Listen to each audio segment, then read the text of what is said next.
Сайты на HTML5.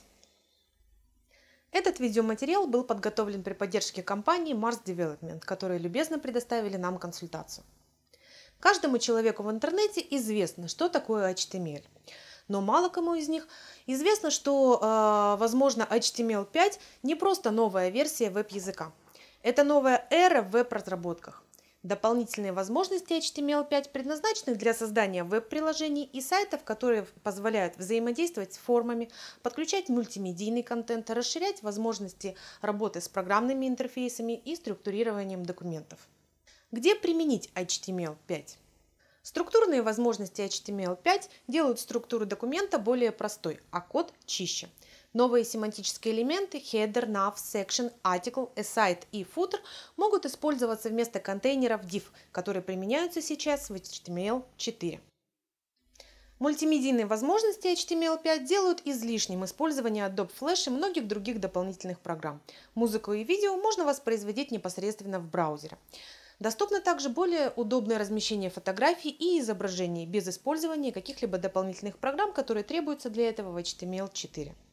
Ввод данных в HTML5 становится проще и безопаснее. Правильность введения данных контролируется в режиме реального времени, непосредственно во время ввода.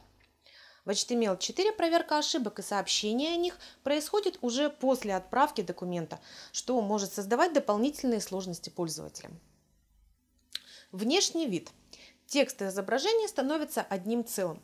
Полностью меняются возможности отображения изображения и текста на интернет-сайтах. С HTML5 разработчики получают новые возможности для оформления сайтов, которые позволяют их сделать не менее красивыми, чем глянцевые журналы. Графика и анимация.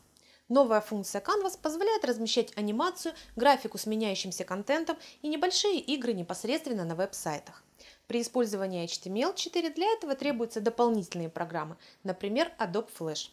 При помощи Canvas появляется возможность создания пользовательских интерфейсов и игр совершенно нового уровня.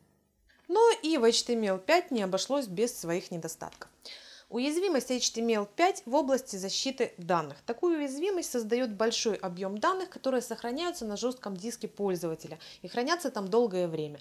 Такой факт дает возможность незаметно собирать информацию о пользователе. Мультимедиа и игры. Многие разработчики жалуются на низкую производительность контента, созданного с помощью HTML5, ограниченность платформ применения и увеличение затрат и других ресурсов.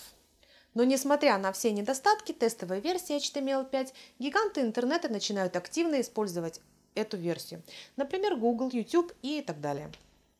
Примеры реализации. Корпорация Google много сделала для того, чтобы новый стандарт языка интернета увидел жизнь. Много делает она и сейчас, чтобы как можно скорее он стал общепринятым.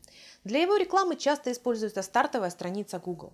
Вот как выглядит, например, эта страница с применением HTML5, предназначенная для того, чтобы поздравить с чем-то жителей Гонконга. Лучше всего обучаться чему-то, играя.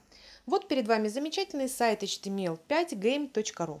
Мне особенно нравится шапка сайта. При наведении на нее курсора она разлетается на отдельные шарики, а потом собирается назад. Представленные на сайте игрушки, которые постоянно пополняются, во многом повторяют известные всем флеш-игры, хотя грузятся заметно быстрее. Лучше способа изучить новый язык, чем попытаться написать на нем новую игрушку, просто нет. Увиденное наводит на определенные мысли. Внешне выглядит, что самой используемой функцией HTML5 является тег Canvas. Именно он позволяет создавать такую эффектную графику. Время на загрузку таких сайтов все равно требуется. Значительно меньше, чем для флеша, но тем не менее. Оперативной памяти в компьютере для воспроизведения таких сайтов лучше иметь побольше. На продвижение сайтов пока возможности HTML5 не оказывают никакого влияния.